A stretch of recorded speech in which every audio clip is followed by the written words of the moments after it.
Thanks for joining me today for episode 10 of Business in the Bedroom, a bootstrapper's guide to doing it. I'm your host, producer Jemmy, and today I'm going to talk to you about pricing yourself. It's a pretty packed episode, so buckle in. This episode is brought to you by Flintstone Media. Listen in and let's do this. Pricing yourself, which we alluded to in the last episode on sales, or determining a fair barter, one of the 3 pillars of cutting corners I discussed in episode 7, is based on 5 main ideas. The potential client's true pain points, especially if it's not their budget but their time, see episode 9, your skill set to resolve those pain points, the scarcity of your skill set, your ability to identify your key uniqueness, and last but not least, properly communicating all this as your value. So let's start with the potential client's true pain points. I discussed all that in the last episode. It was all about how in order to close sales, you need to understand your potential client's pain points and how the key to that is listening. So be sure you've heard episode 9 before going on through this episode. I'll give you a chance to rewind.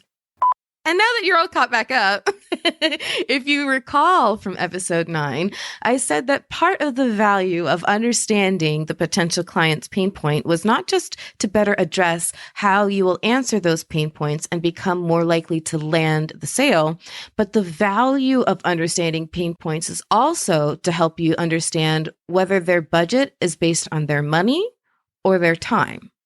This is a critical distinction. Again, you don't want to assume that their budget is based on money. That is a projection that I was in the habit of assuming when I was first starting because I was so budget conscious myself. But that is just not always the case. And depending on the potential client, you could be misjudging the true value and missing the true opportunity. In fact, and this may be where I blew your mind, but there are actually potential clients out there who could decide not to hire you because, hold on to your hats, because your quote is, wait for it, too low. Yes, that's right. Some clients won't hire you because your quote is actually too low. So let's first start with the basic money versus time value distinction. A client being budget conscious from a financial standpoint is much more self-explanatory and easy to understand. Peanuts Company has only X amount of dollars for their project, whatever it is that they're considering hiring for, right? But Acme Widget Company, who we met in episode 9, were not budget conscious in terms of money, but in terms of their time. And as we also found out, they saw an opportunity value too. But the Acme team, who was wanting to build a new website and expand into Portland, is busy running a growing business, handling an acquisition, rebranding and remarketing.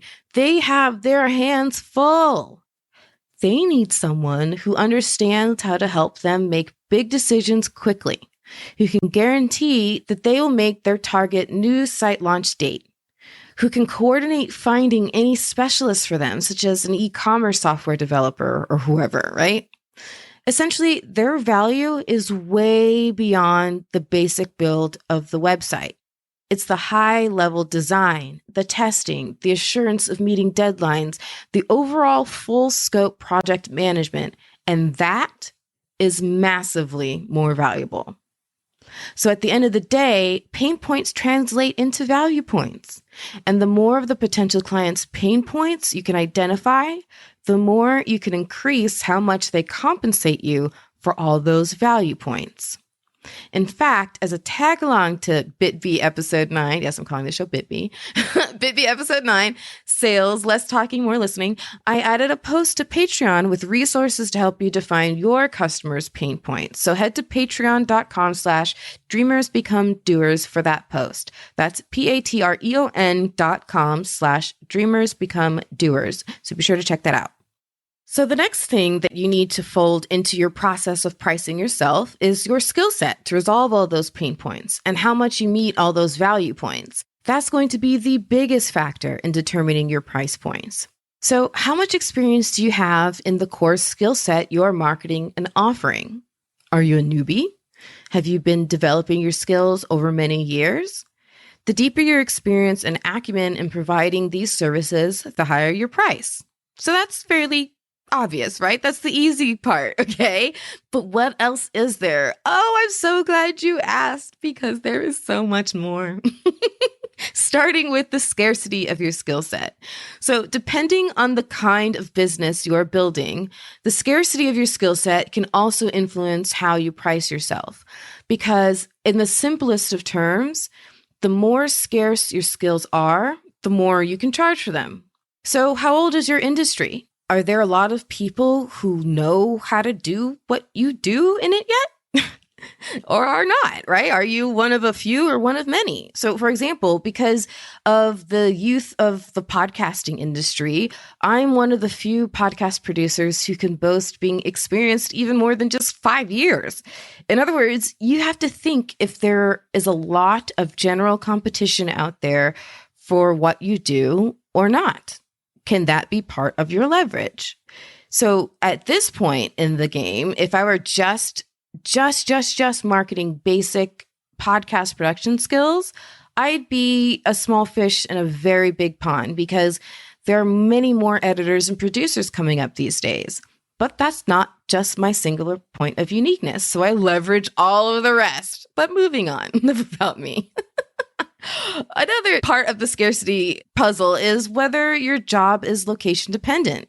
Because if it is, then you should also take into account the scarcity of your skill in your local area.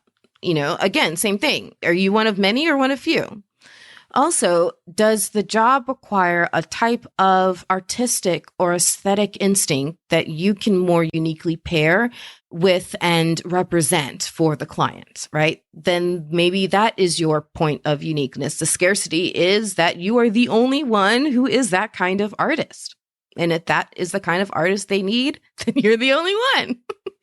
This also includes the scarcity of the combination of your skill set in just you or in your team, if you have a team. So as an example, for my current role as the director of the Wedding Biz Network, I've not only valued myself based on my podcast editing and production skills and my team's podcast editing and production skills, but also my business education and experience, my legal education and experience, my expertise in designing and building websites, my copywriting skills, my knowledge of SEO, et cetera, et cetera, et cetera. That as a combination is rare and valuable and, well, chargeable, right? So that's one element of my own uniqueness, but you need to also be able to identify your own key uniqueness. So what is part of your background that adds value? Do you come from a family with generations of expertise in the field? There is a local craft beer and cider brewer. He's local to me, and he's like 7th generation of cider brewers. So to say he grew up knowing, like it's in his blood, literally. So if I were to ever be in need of adding craft cider to my bar's menu, he'd be the guy I go to, right? Because he's a family with generations of experience in the field. So if that's you, leverage that. Have you worked in the same industry as the potential client so you understand really well what those needs are and how that whole industry works? Or maybe you have connections in that industry? I love being able to relate to people when I'm trying to close a sale. And that is something you need to do. I know I'm dipping a little bit back into episode 9, but that's okay. If they know, for example, that I have a degree in IT, and they're a software company, then they're more likely to close with me to produce a podcast for them if they know that extra little tidbit about me than if they don't, right? So any extra little tidbits that you can add about your background that would be great to communicate to a potential client, communicate them, right? Think them through as you're listening to the client. In the back of your mind, be thinking, oh, let me drop that little tidbit about myself, or let me mention that little thing about myself. I can relate to that, right? All those little details add value to you and not only help you close your sale, like in episode 9, but then also help you increase your price point, like in this episode. Also, as an example, you remember that one of the reasons that Acme decided to hire Jacinda in episode 9 was because of her previous experience working with local small business administrations. So Even though Jacinda was charging more than the other guy, the other example in that episode, Jason, she was able to charge more and do so and confidently do so and still land the deal because of that extra value that she was bringing to the table. You also want to ask yourself, what can you do that no one else can do? Are you particularly adept at coaching clients to learn a skill through working with you? Do you use a particular material in producing your product, for example? Like, what is it that you can do that no one else can do? There is a sponsor that we are working with for one of my clients right now. And his point of uniqueness is that he is an online floral wholesaler. And basically, he's like the Amazon marketplace of floral farms. And it's an extreme point of uniqueness. Like, he can get quality flowers from anywhere, right? At like a drop of a dime. And that is a major, major point of uniqueness that no one else can do. So they're leveraging that on their sales pitches like crazy. So that's another thing to think about. Also, you want to think about what wraparound services you can offer so that you can factor in a value for every other pain point of theirs that you can meet. So instead of hiring a second person to handle XYZ, if that is a side project that you can also cover, then you can bundle that into your proposal, increasing your price point while also lowering their overall budget. For example, if you're a musician who is composing a music bed for someone's YouTube channel, for example, then don't hold back if you also have video editing skills, because you can use that to help you land the sale. You can offer maybe to create a customized intro video for their channel, editing it to the music you compose for them. You doing it as one person as an overall project, you can bundle that, increase your price point, but then overall offer them something really amazing for a less of a budget than if they were to try to hire you to do the composition of the music and then also hire somebody to create this video that you now just dropped in their brain as a really great idea. Okay? Don't hold back. Like, even though building websites is no longer our core service offering at Flintstone Media, several clients have chosen to build podcasts with us because they know that we can also build them a great supportive website. In particular, knowing all the ins and outs of SEO that can help their podcast grow. By the way, SEO is search engine optimization and can be a sales and growth magnet for your business. So as such, side note, I'm devoting both March episodes to this cornerstone long tail concept because you don't want to start any other time on SEO than like yesterday. Okay, so start now. So you don't want to miss these episodes. Episodes 11 and 12, they'll be coming out March 8th and 22nd. But the bottom line here is just think about what makes you unique.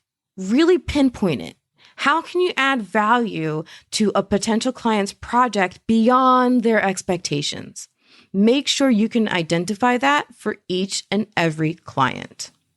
So now that you've really thought through all the different ways that you can add value, you need to be able to communicate that value to the potential client. Otherwise, it does nobody any good, right? If Jacinda had never told these people at Acme that she has worked with Small Business Association Administration or whatever they're called, she would have not landed. She may have still landed the sale, but it may have taken a lot more extra convincing, right? Or she may have had to lower her price point. They wouldn't have understood the value because she hadn't fully communicated it yet. So that is such an important part. Once you've now identified it for yourself, you have to communicate it to the client. So the first part of that is understanding the scope of the project. You really need to make sure that you and your client are both on the same page. And so for many projects, you may want to consider drawing up a scope of work as a middle step between discussing the client's needs and submitting a proposal with price points. So a scope of work is essentially an outline of the project to your understanding to be sure that you're both on that same page on the client's needs and their expectations. And it also allows you the opportunity to set boundaries and guardrails so you can avoid getting caught in a situation where you're stuck doing tons more hours of work and revisions and extra this and extra that and da-da-da-da. Oh, I assumed this would be there and I assumed da-da-da. Like, trust me, it happens and you will get stuck. So use a scope of work as a way to CYA, right? And not get stuck doing more work than like you ever could have anticipated. It can really be helpful for that. So I'm actually going to add a post in Patreon with more information outlining a scope of work and how to use them, and also providing samples of what I put in for a standard scope of work for a website build, since I think that's probably a really good sample starter point that you can kind of adopt to no matter what your business you're trying to do. So I'm just going to include one for a website build, and you can adapt that and using all the other resources I'll include to figure out what a scope of work should look like for what you are offering as your business. But with or without a scope of work, you will still lose every sale, especially with a healthy price point in the proposal. If while you do a great job communicating that you can handle all of their needs and expectations and that you can meet them, but if you fail to properly communicate all of the other areas of your value, then you'll lose that sale. So you have to make sure you communicate all of that properly. And this also goes back to what I discussed in episodes 3 and 4 about building a portfolio, being professional and using templates and all that stuff.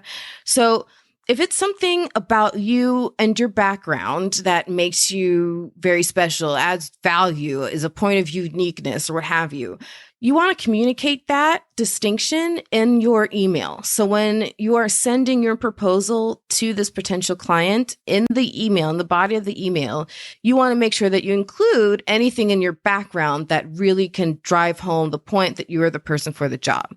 So Jacinda, as an example, would add something in her email saying something like, in particular, I'm really looking forward to seeing how my previous experience working with small business associations may be able to even further help you achieve your goals in Portland. I have always had a passion for helping businesses navigate into new markets. So even though my core servicing revolves around website design and development, it's exciting to be able to work on a project where I can bring these experiences to the table for you as well.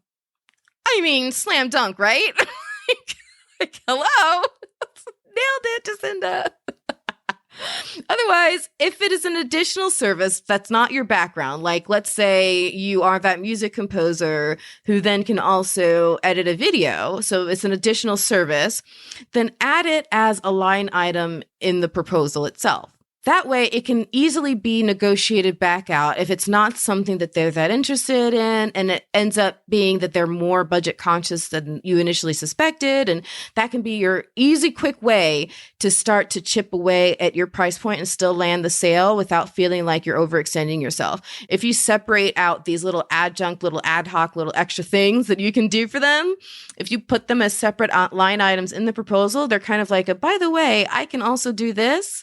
Then they'll know that this is included in the big price, but also can be removed if they don't need it. And that way you guys can still negotiate well in good faith and come to the table feeling like you're still on the same page. But sometimes, no matter what you do, you'll strike out.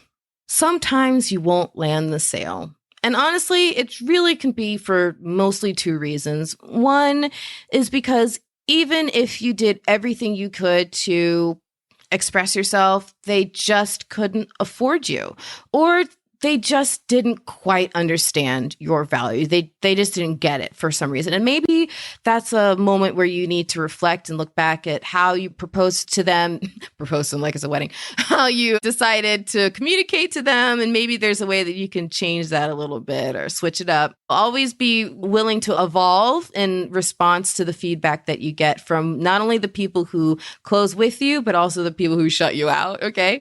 So what I can't determine is how heavily you should have weighed each of those above considerations in making the pricing decision and creating that proposal for that client. Like, I can't determine that. That's going to fluctuate, I imagine, based on your craft or your industry. But those are really the 5 main points that you need to consider on your balance sheet. So again, those 5 main points were your potential client's true pain points, your skill set to resolve those pain points, the scarcity of your skill set, your ability to identify your key uniqueness, and properly communicating your value.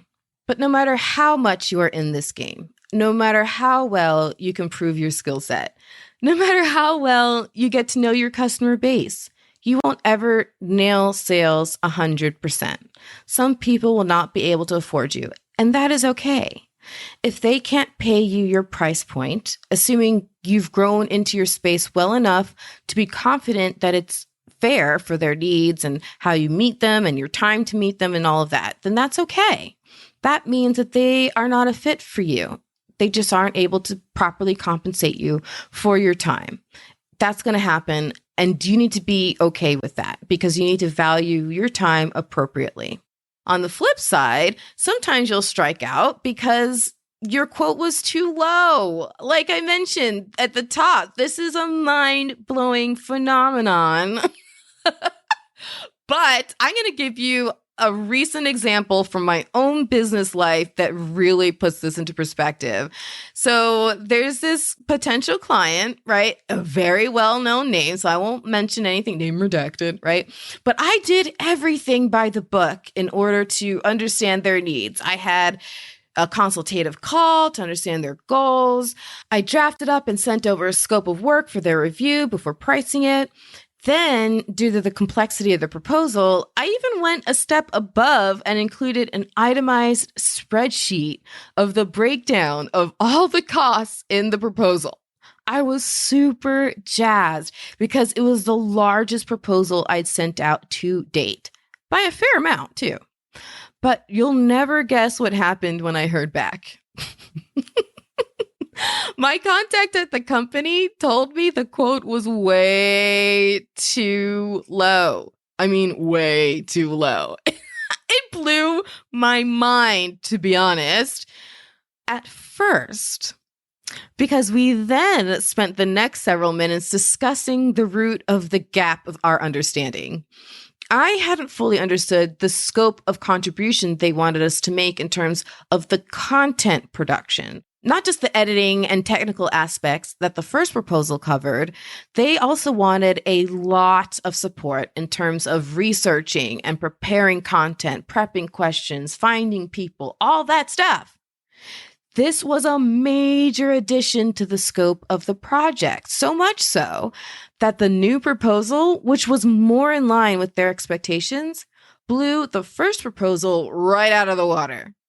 And if my contact had taken my original proposal to the higher-ups, even as huge as it was from my original perspective, the executives wouldn't have seen the itemized list of tasks and responsibilities like my contact had.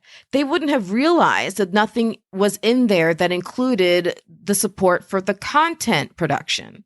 They would have just seen the bottom line number and interpreted it as laughably low, to the point of giving them a bad impression of my level of expertise in the field and my ability to meet their needs. All because I didn't understand a major part of the project expectations at first, before I sent that first proposal. So what I want you to pull out of this story is the lesson that in more situations than you may first want to believe, what you think is a good move to purposely lower your price in order to try to land a big fish, again, not what I did. I just didn't understand the full scope of it in the first place. Okay. But if you think, hey, I really want to land this big client, I have to be sure that my proposal underbids the competition. If that client isn't as budget conscious as you thought, you can give the impression that you aren't all that great, and you don't want to do that. So it's just something to be aware of avoiding. Pricing yourself too high out of a bid is a risk, but also so can pricing yourself too low. But one thing I want to mention is an exception to, like everything I just said. I told you I'm famous for astericizing myself. That's not a word, but I just made it up. I'm giving myself an asterisk.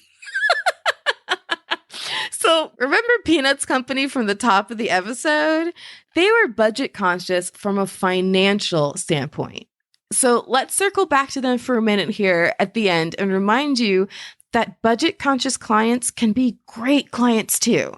If you remember back to episode 7, my 3 pillars of cutting corners were bartering, borrowing, and bargaining. But that can also work in reverse. So if there is a potential client who may not have much of a budget for you, but for any myriad of reasons, they're just cool people, they're family friends, you think that they could be a stepping stone, it would be a great addition to your portfolio, whatever. You want to meet them at their rate for whatever reason. Well, pairing a lowered price point in your proposal with a bid for them to barter, for them to let you borrow something, or to bargain for goods or services from them in return can be a super smart way to price creatively yourself in a way that satisfies your want to work with them while still building your portfolio and moving your company forward. So at the end of the episode here, I just want to also mention one more thing that I added to Patreon. I shared on Patreon my entire process for pricing myself for the first time for a paid speaking gig. Yes, I had a great milestone last week and landed my first paid speaking gig, much to the credit of my friend Teresa Chambers. She's a fellow dreamer and she gave me great advice. So I shared that on Patreon. So head to patreon.com/dreamersbecomedoers for the February 12th post about all of that. You can find all of that advice on how to price yourself specifically for public speaking engagements. And if you are a podcaster looking for more specific advice on how to price yourself as a podcaster, well, I'll include a link to my Black Pod Collective episode on monetization that I did. I got to guest host an episode for them in May of 2020. It was a lot of fun, and it was called Monetization Starts Before You Launch. So if you are more specifically growing a podcast-related business, you can find a ton of tips from me on pricing yourself in that episode. So I'll include a link to it in the show notes there as well. Well, there it is, folks. I told you this was a packed episode all about pricing yourself, and I still feel like I only kind of scratched the surface. So I hope this was valuable to you, but I hope that you have lots of questions for me as well and that you will send them my way. Thanks for tuning in. I'm assuming you're listening to this because you're either running a business in your bedroom or you're thinking about it. Well, I want to hear from you, and so do all of our fellow listeners and dreamers in this business in the bedroom classroom who are right here with you. So if you have anything to add here about pricing or anything else we've discussed on the show, or if you want to argue with me about anything, or if you want to ask a question as you're going for your goals, you can have your voice actually featured right here on the show. Pretty cool, guys. So head to the show's website, bizinthebedroom.com, hit the button and record your message. I really can't wait to hear from you. I'm so excited, the community that we're building here, and it's going to be a good time. So I also don't want to forget to mention that there is a way for you to support and influence the show. You've heard me mention it a couple of times so far because you can get a ton of extra tips and resources and action items there as well to really propel you forward, but it's called Becoming a Patron through the Dreamers Become Doers Patreon program, a more exclusive community for those really wanting to supercharge their way to success. And you can find the info on all of that also at bizinthebedroom.com. And bizinthebedroom.com is also where you can email me, follow me on Facebook, Instagram, Twitter, join the free Dreamers Become Doers group on Facebook. Basically, all the things. All the things are right there. Again, that's bizinthebedroom.com, bizinthebedroom.com. And remember to hit it hard, keep the lights on. Flintstone Media has been the digital messaging bedrock of several brands and businesses, serving as a highly resourceful podcast production house and consultancy firm for over 6 years. Work with a leader in the industry and add a new podcast to your brand's content offerings. From show development and setup through recording and distribution, Jemmy will lend her experience launching dozens of podcasts and producing over 1,000 episodes, making creating your show a simple and easy turnkey process for you. Visit flintstonemedia.com for podcast samples. That's flintstonemedia.com.